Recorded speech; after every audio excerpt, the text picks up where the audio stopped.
Vale, pónganse cómodos, porque tengo una historia que contarles.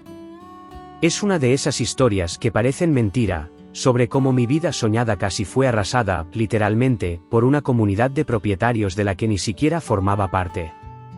Sí, como lo oyen. Así que, imagínense esto, hace 8 años, allí estaba yo, Miguel Migue Morales, de pie al borde de esta enorme extensión de naturaleza salvaje. Escritura en mano, corazón lleno de sueños. Hectáreas y hectáreas de altos pinos, álamos susurrando con la brisa, se sentía como un lienzo en blanco esperándome.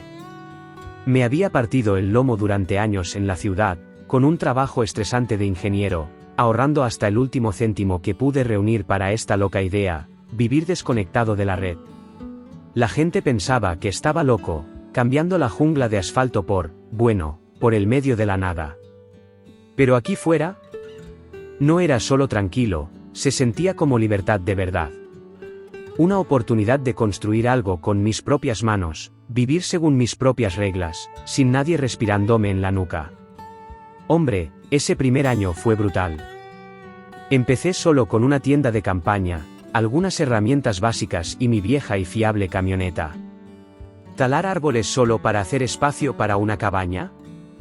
Esa motosierra se convirtió en mi despertador y mi némesis. ¿Y cavar un pozo a mano?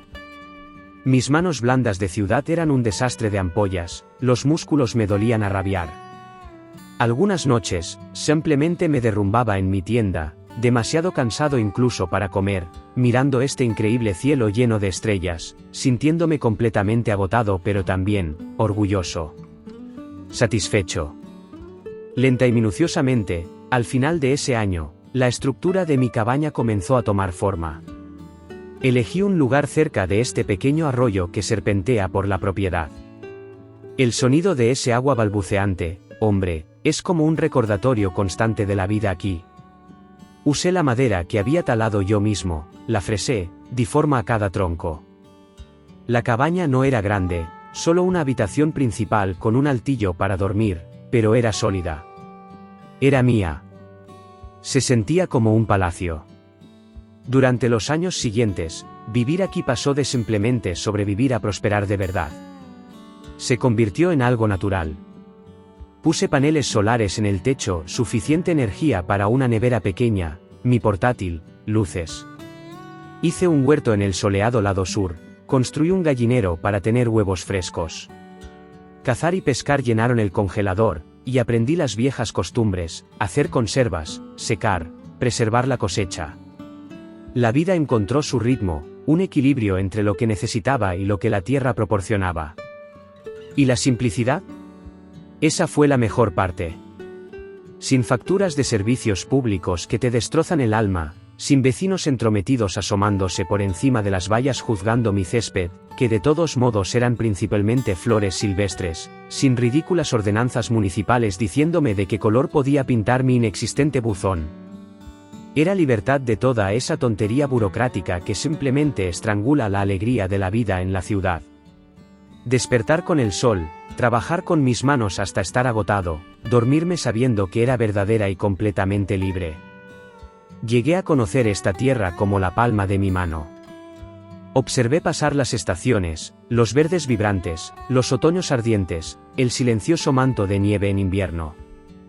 Aprendí los hábitos de los bichos, la familia de ciervos junto al arroyo, los halcones anidando en el gran pino, el zorro tímido que a veces se deslizaba por mi huerto. Este lugar no era solo propiedad, era hogar, construido con sudor y terquedad. Mi santuario. Pensé que seguiría así, intacto, pacífico. Pero entonces, alrededor del 7º año, las cosas empezaron a cambiar. La primera señal extraña fue ese pequeño camino de tierra que llevaba a mi propiedad, el que yo mantenía. De repente, equipos del ayuntamiento estaban allí, ensanchándolo, pavimentándolo.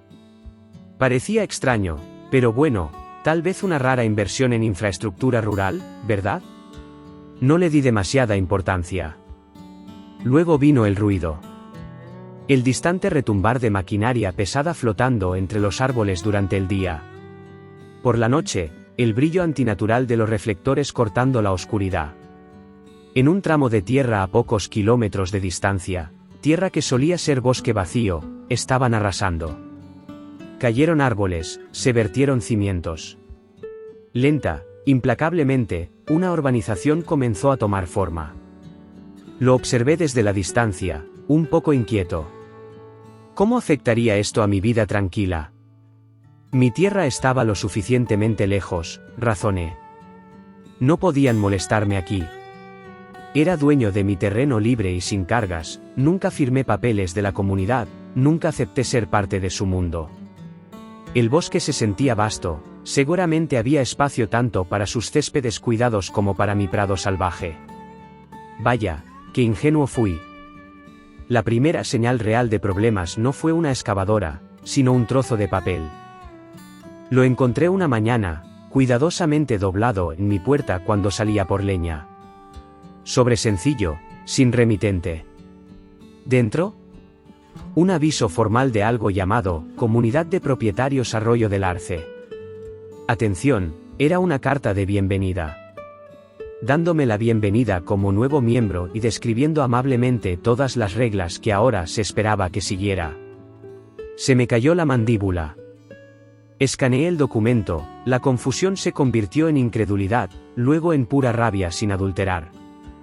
La carta afirmaba, atención, que todas las propiedades dentro de un radio de 5 kilómetros de su nueva y brillante urbanización ahora eran mágicamente parte de la comunidad Arroyo del Arce.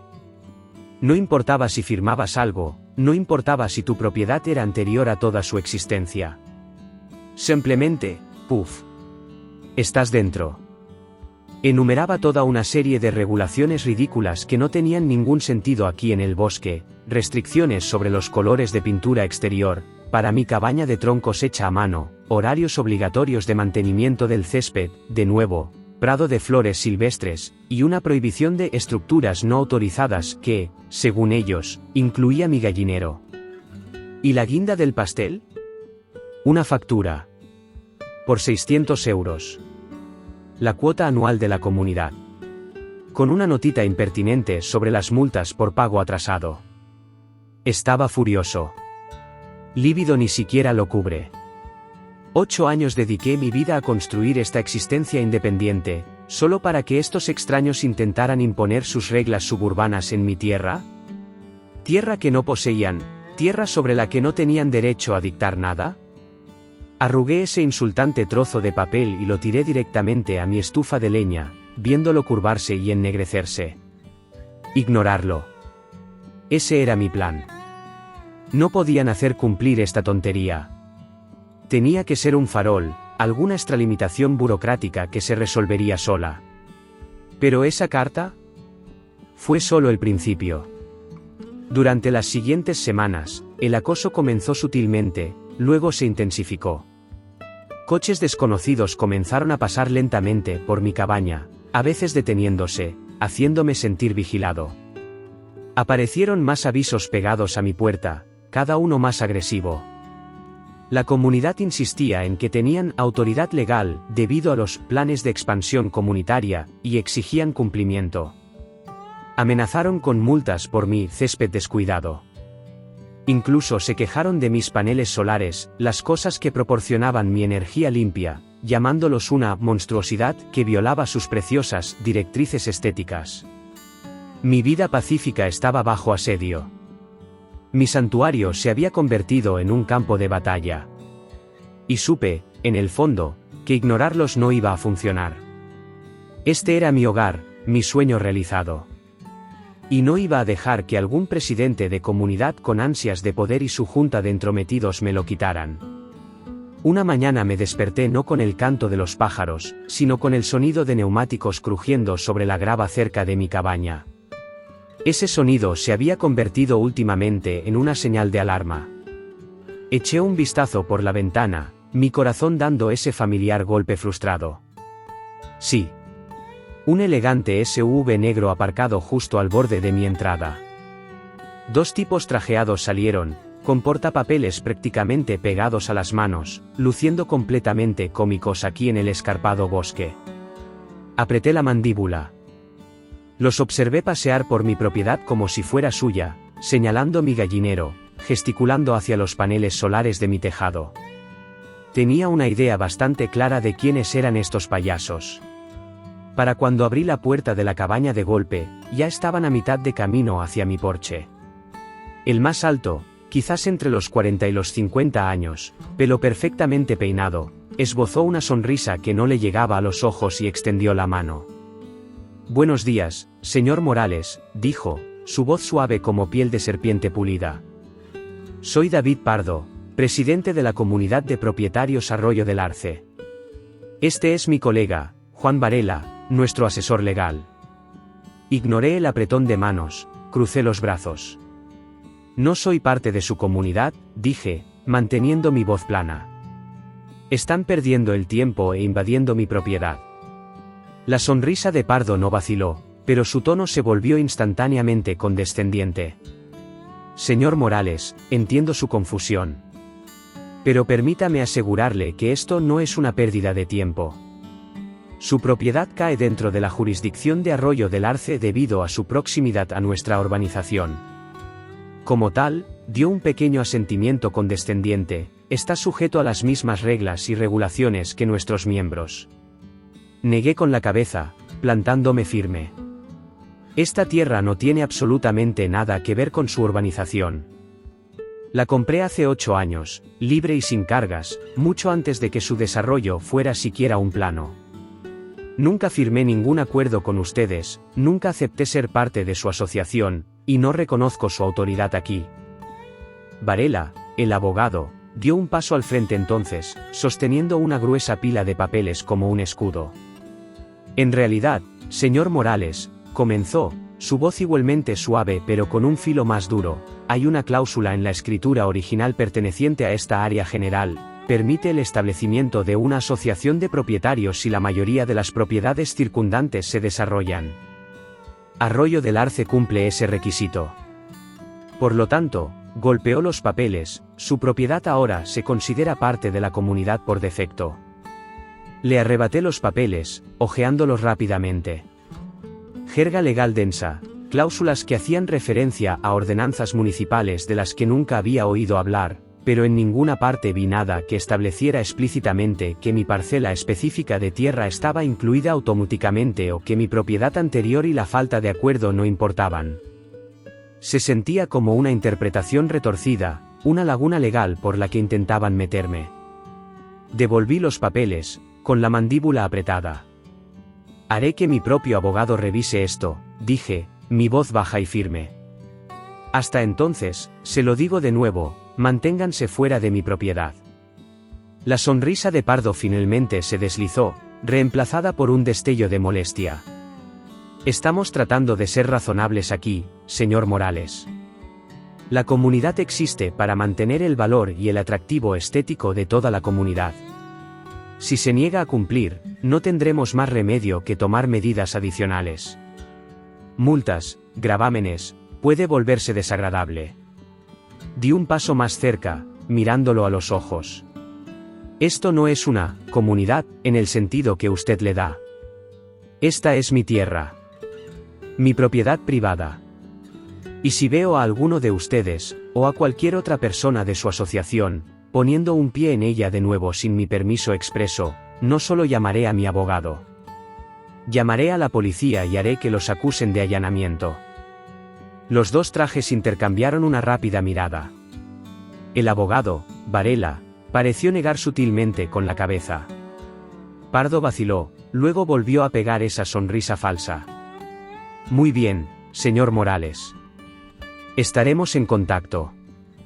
Se retiraron a su SUV, subieron y se marcharon, dejándome allí de pie, con el corazón palpitante, una mezcla de furia e inquietud agitándose en mi estómago.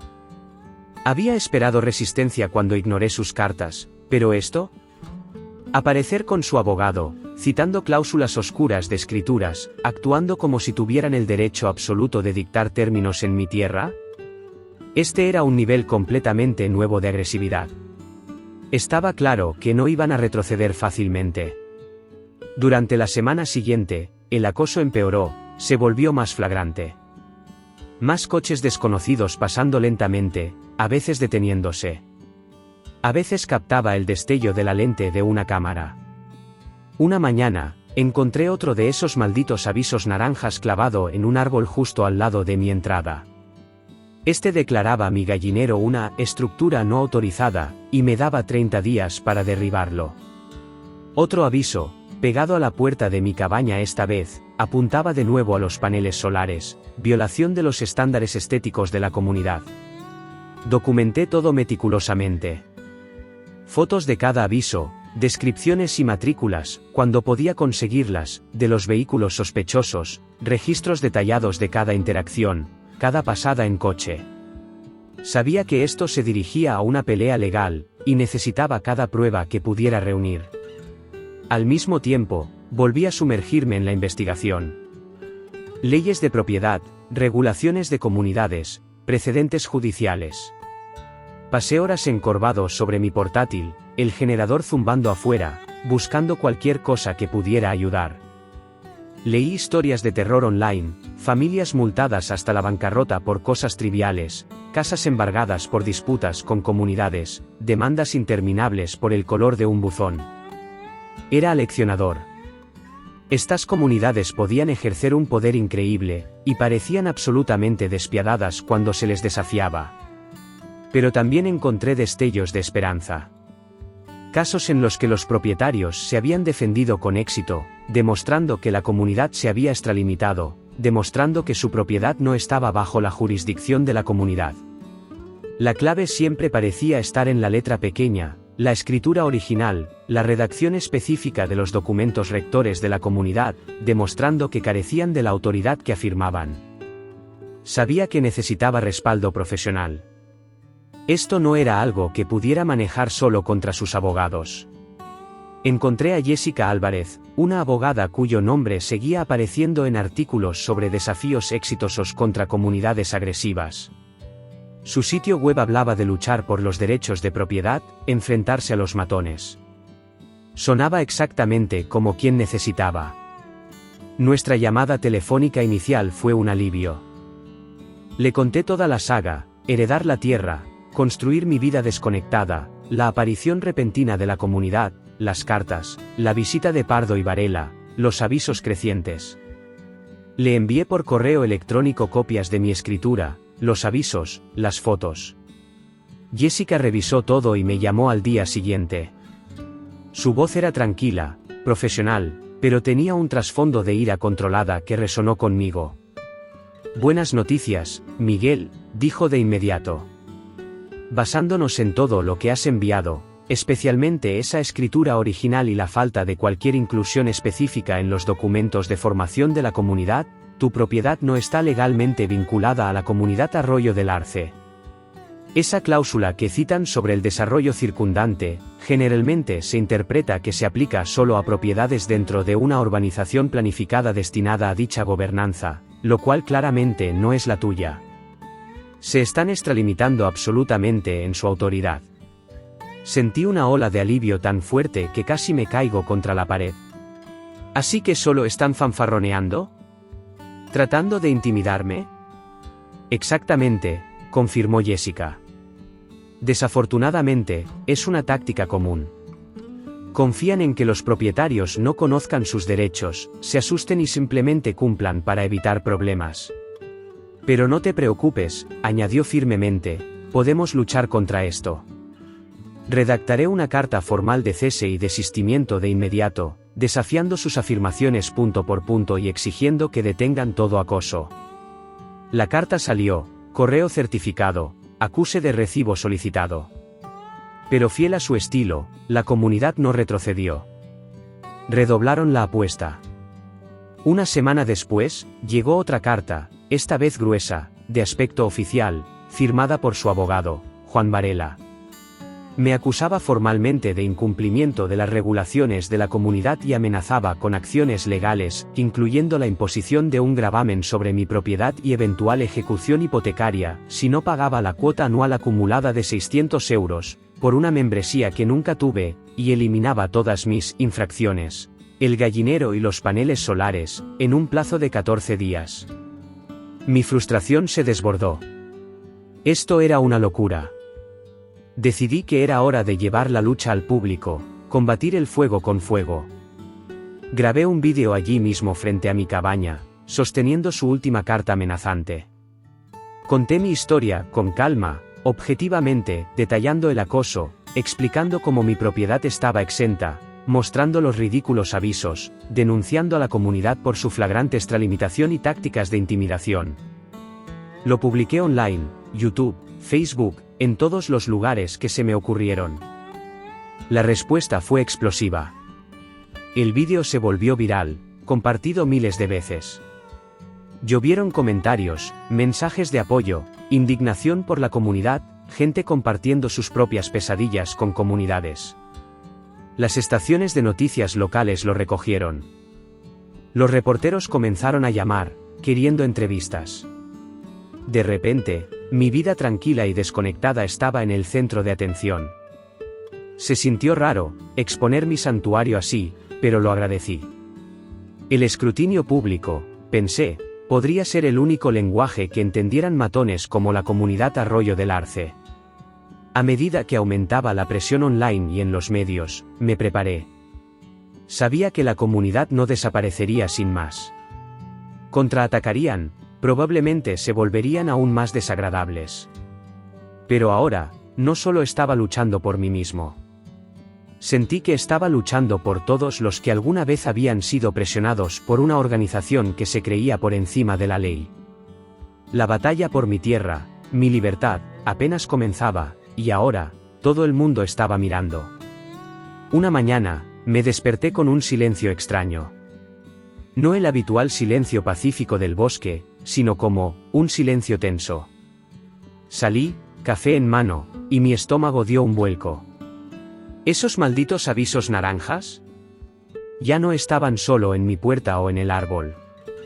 Estaban pegados por todas partes. En el gallinero. En la valla de mi jardín. Incluso pegados a la base de mis paneles solares. Cada uno gritaba, última advertencia, en letras rojas y en negrita. El aviso más reciente era una verdadera obra maestra. Afirmaba que mi propiedad, mi hogar autosuficiente en medio del bosque, violaba múltiples mandatos de preservación ambiental establecidos por la comunidad. Decía que mi jardín y mi gallinero interrumpían los patrones de migración de la fauna local. El lenguaje era tan absurdamente formal que casi daba risa, pero la amenaza subyacente era seria, la acción es inminente. Mira, no soy ajeno al trabajo duro o al estrés. Viene con el territorio de construir una vida aquí desde cero. Pero este acoso implacable y continuo me estaba desgastando. Construí este lugar para escapar de este tipo de intromisión burocrática, de esta interferencia constante. Cada aviso, cada pasada lenta de algún matón de la comunidad en un SUV, cada carta vagamente amenazante se sentía como un ataque deliberado a mi tranquilidad, a la misma libertad que vine a buscar aquí. Esa mañana, llamé directamente a Jessica, mi abogada. Le conté sobre la última tormenta de papeles. Ella escuchó, su voz tranquila pero firme al otro lado, lo que me ayudó a centrarme. Recuerda, Miguel, dijo, esto es pura intimidación. Están lanzando de todo con la esperanza de que algo funcione, esperando que te quiebres o cometas un error. Documenta absolutamente todo. Toma fotos de cada aviso, anota la fecha y la hora. Yo me encargaré de la respuesta legal. Sintiéndome un poco mejor después de hablar con ella, pasé la tarde reforzando mis defensas, no contra osos o mal tiempo, sino contra papeleo y mezquindad. Fotografié cada nuevo aviso, los archivé meticulosamente. Revisé 2 veces la cámara activada por movimiento que había instalado cerca de la entrada. Me aseguré de que las baterías estuvieran frescas, la tarjeta de memoria vacía. El bosque me enseñó a estar preparado, resiliente. No iba a rendirme ahora. Al final de la tarde, Jessica me envió por correo electrónico el borrador de respuesta a la última salva de la comunidad. Hombre, era una obra de arte. Aguda, precisa, legalmente hermética. Desmantelaba sistemáticamente cada una de sus afirmaciones falsas, citando leyes específicas e incluso casos judiciales anteriores que sentaban precedentes claros para propiedades como la mía exentas de la jurisdicción de la comunidad. Al leerlo, sentí una oleada de gratitud. Esta mujer era una luchadora. Enviamos la carta esa noche. Por un momento, realmente me permití relajarme, esperando, tal vez, finalmente, que esto fuera el final de la tontería. No. Por supuesto que no. Estos tipos simplemente no se rendían. Unos días después, estoy afuera cortando leña, tratando de desahogarme, cuando lo oigo de nuevo, ese bajo rugido de un motor, más profundo, más deliberado que los sonidos habituales del bosque. Dejé mi hacha, me volví hacia el ruido. Una gran grúa se acercaba lenta y deliberadamente por mi entrada. ¿Y justo detrás? El SUV negro de Roberto Valdés. Se me apretó el pecho. Vi inmediatamente lo que buscaban. Mi camioneta. Mi vieja y fiable camioneta, aparcada cerca de la cabaña. Sí, está polvorienta, tiene algo de mugre de transportar suministros y navegar por terrenos accidentados, pero funciona como un reloj. El conductor de la grúa se bajó, portapapeles listo. Valdés lo siguió, esa omnipresente suficiencia prácticamente irradiando de él. ¿Qué demonios es esto ahora, Valdés? Ladré, dirigiéndome furioso hacia ellos.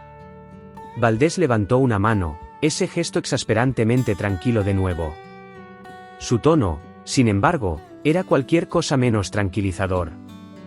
Señor Morales, dijo, su vehículo infringe las regulaciones de la comunidad sobre el almacenamiento de vehículos no operativos. Como no ha cumplido con nuestras solicitudes de moverlo, estamos autorizados a embargarlo hasta que se resuelva el asunto. Lo miré fijamente, incrédulo. ¿No operativo? ¿Estás ciego?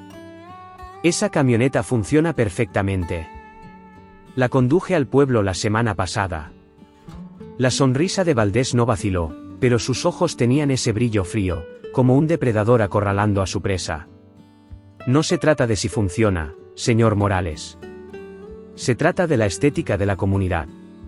Su camioneta simplemente no cumple con nuestros estándares de condición exterior aceptable.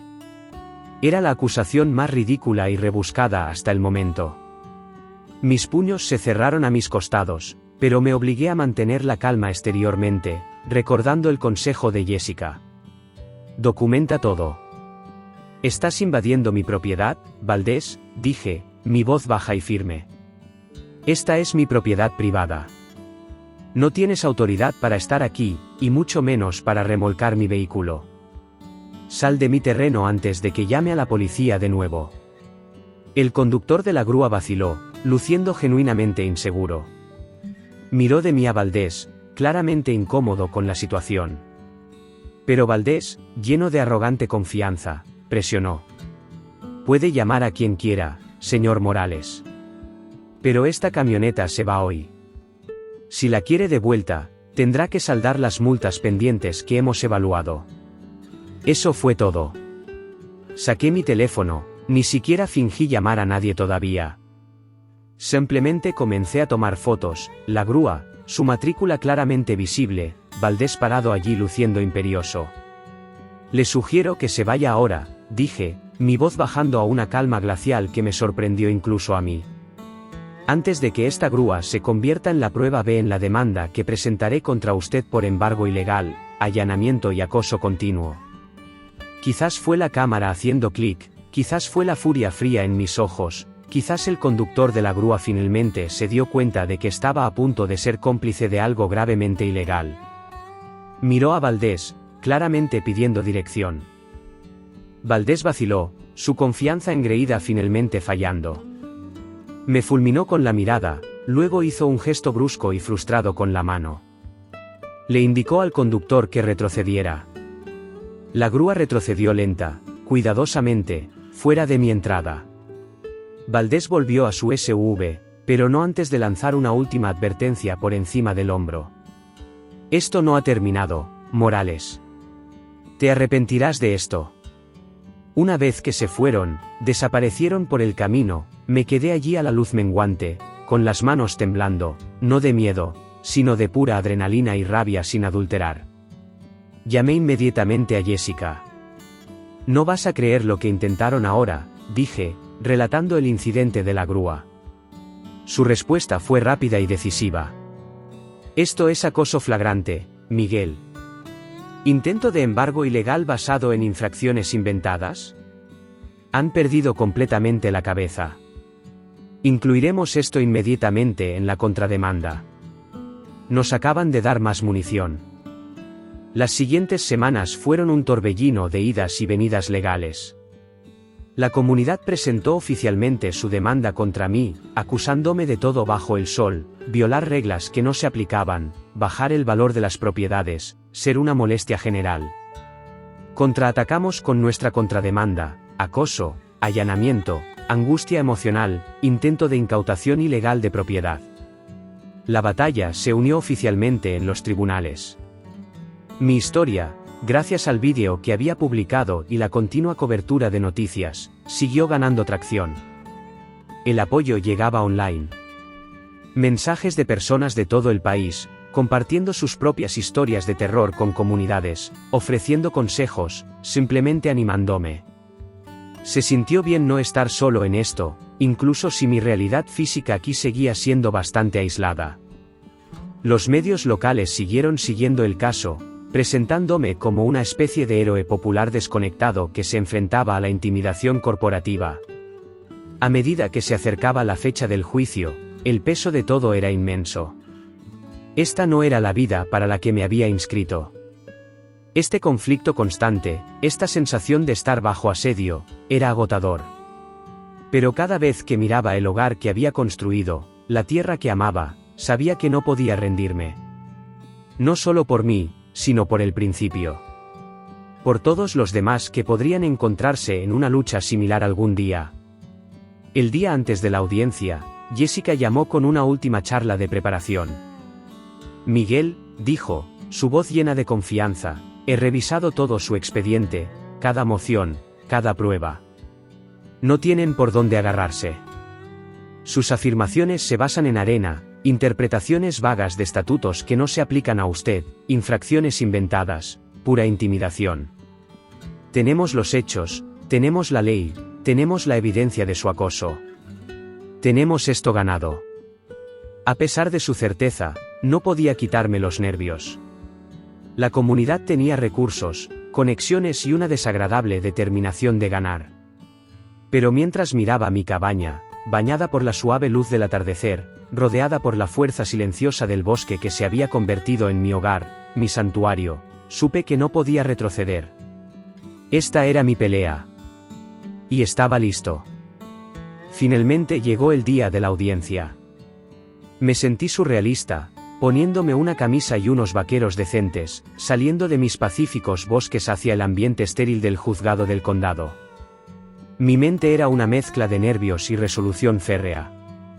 Esto no se trataba solo de ganar un caso, se trataba de defender mi vida, mis elecciones, mi libertad. Jessica me encontró afuera, tranquila y profesional como siempre, su maletín lleno de lo que sabía que era una prueba irrefutable de la extralimitación de la comunidad. ¿Listo, Miguel?, preguntó con una sonrisa tranquilizadora. Tan listo como puedo estarlo, respondí, respirando hondo. La sala del tribunal era pequeña, pero la tensión era densa. Para mi sorpresa, algunos reporteros locales estaban allí, con las libretas listas. Mi historia definitivamente había tocado una fibra sensible. Al otro lado del pasillo estaba el equipo de ensueño de la comunidad, Roberto Valdés, Juan Varela y un par de abogados más de alto precio, todos luciendo elegantes y molestamente seguros. Valdés me lanzó una mirada despectiva, esa sonrisa engreída firmemente de vuelta en su lugar. Simplemente lo ignoré, centrándome en Jessica y los documentos extendidos ante nosotros. Entró la jueza, una mujer de aspecto severo con ojos penetrantes, y declaró abierta la sesión. El abogado de la comunidad, Varela, fue primero. Expuso este cuadro de la comunidad Arroyo del Arce como una entidad benévola, simplemente tratando de mantener los estándares comunitarios y proteger el valor de las propiedades por el bien común. Me retrató como una especie de atípico terco, un propietario rebelde que se negaba a cooperar, violando intencionalmente reglas que no se aplicaban a mí, y arrastrando por sí solo el atractivo estético del vecindario. Sacó esas fotos granuladas de nuevo, mi gallinero, mis paneles solares, mi camioneta perfectamente funcional, aunque ligeramente polvorienta, presentándolas como evidencia de negligencia criminal. Repitió el argumento sobre la cláusula de la escritura original, torciendo su significado para que encajara en su narrativa. Escucharlo se sintió como ser víctima de luz de gas a gran escala. Cuando Varela finalmente se sentó, la jueza se dirigió a Jessica. «Señora Álvarez, puede proceder». Jessica se levantó con gracia. Su enfoque fue metódico, preciso. Comenzó con el fundamento, la jurisdicción. «Su señoría», comenzó, su voz clara y fuerte, «el problema central aquí es simple. La comunidad Arroyo del Arce no tiene absolutamente ninguna autoridad legal sobre la propiedad del señor Morales. Levantó mi escritura original, distribuyó copias a la jueza y al abogado contrario. Este documento, anterior a la existencia de la comunidad, exime explícitamente la tierra del señor Morales de cualquier subdivisión futura u organismo rector como esta comunidad. La cláusula que citó el señor Varela se aplica solo a propiedades dentro de la subdivisión planificada, de la cual la propiedad del señor Morales demostrablemente no forma parte. Luego presentó los mapas del condado, los registros de zonificación, el documento de anexión de 2016 que excluía específicamente mi granja. Pieza por pieza, desmontó todo su reclamo de autoridad. A continuación, abordó las tácticas de acoso. «Lo que tenemos aquí, su señoría», continuó Jessica, su voz endureciéndose ligeramente, «no es una simple disputa sobre estatutos. Es un patrón de acoso e intimidación selectivos». Presentó la cronología, los avisos falsos, las fotos de representantes de la comunidad invadiendo la propiedad, captados por mis cámaras, las cartas amenazantes, el intento de remolcar ilegalmente mi camioneta, el vandalismo de mi cerca, la interrupción de mi correo y energía, las quejas de zonificación inventadas, las notas y correos electrónicos anónimos intimidantes. Esto no se trataba de estándares comunitarios, argumentó. Fue una campaña deliberada y maliciosa para obligar a mi cliente a abandonar su tierra porque se negó a someterse a una autoridad a la que no estaba legalmente sujeto. La jueza escuchó atentamente, su expresión volviéndose cada vez más sombría a medida que Jessica exponía las pruebas. Cuando llegó mi turno de testificar, simplemente dije la verdad. Hablé sobre por qué me mudé aquí, el arduo trabajo que costó construir mi hogar, la paz que había encontrado y cómo las acciones de la comunidad habían destrozado esa paz, convirtiendo mi santuario en una fuente de estrés y ansiedad constantes. ¿Cuál fue su reacción cuando recibió la primera carta de la comunidad?, preguntó Jessica. Confundido, respondí honestamente. Luego enojado. Sabía que no era parte de su asociación. No podía entender por qué me estaban atacando. ¿Y cómo ha afectado este conflicto a su vida? Respiré hondo. Ha sido un infierno, francamente. Agotador. Vine aquí para escapar de la interferencia, para vivir una vida tranquila. En cambio, he sido acosado, amenazado, mi propiedad dañada, mis servicios públicos manipulados, arrastrado a los tribunales, todo por reglas que ni siquiera se aplican a mí. Intentaron robarme la paz. El abogado de la comunidad, Varela, intentó hacerme tropezar en el contrainterrogatorio. Hizo preguntas capciosas sobre el estado de mi propiedad, insinuó que no era cooperativo, trató de pintarme como irrazonable. Pero me mantuve firme en los hechos, repitiendo tranquilamente que mi propiedad era privada y sus reglas eran irrelevantes para mí. Al final de la audiencia, la jueza parecía completamente impresionada con el caso de la comunidad. Anunció que revisaría todo y emitiría su fallo en los próximos días. Esperar fue una tortura. Pero al salir del juzgado, me sentí extrañamente más ligero. Habíamos presentado la verdad, respaldada por pruebas innegables. Por primera vez, me permití creer que podríamos ganar esto de verdad. Esa noche, de vuelta en la cabaña, sentado en mi porche viendo la puesta de sol pintar el cielo, el bosque se sintió tranquilo de nuevo. Pacífico. Sin importar el fallo, sabía que había librado la buena batalla. Apenas dormí esperando ese fallo. Cada crujido de la cabaña, cada susurro afuera me hacía saltar. Mi mente seguía repasando la audiencia, cuestionando todo. ¿Soné convincente? ¿Vio la jueza a través de las mentiras de la comunidad? Se sentía como si toda mi vida, todo por lo que había trabajado durante los últimos 8 años, estuviera pendiente de un hilo. Cuando finalmente amaneció, me senté en mi porche, el café humeando en el aire fresco, observando cómo el bosque despertaba lentamente. Perder este lugar era inimaginable. Esto no era solo tierra, era mi cordura, mi libertad. 3 días agonizantes después, llegó el mensajero. Ese sobreoficial parecía pesar 1 tonelada. Mis manos temblaban tanto que apenas podía abrirlo. Escaneé el fallo de la jueza, mis ojos saltando por la página, buscando el resultado. Y entonces lo vi. Falló a mi favor. A mi favor. ¿El reclamo de la comunidad? Inválido. ¿Sus acciones? Intrusivas, ilegales. Se les ordenó detener todo acoso de inmediato, pagarme daños y perjuicios, daños significativos, por la angustia emocional, el allanamiento, el daño a la propiedad. Y tenían que emitir una disculpa formal y pública. Lo leí de nuevo, luego una tercera vez. Era real. Había ganado.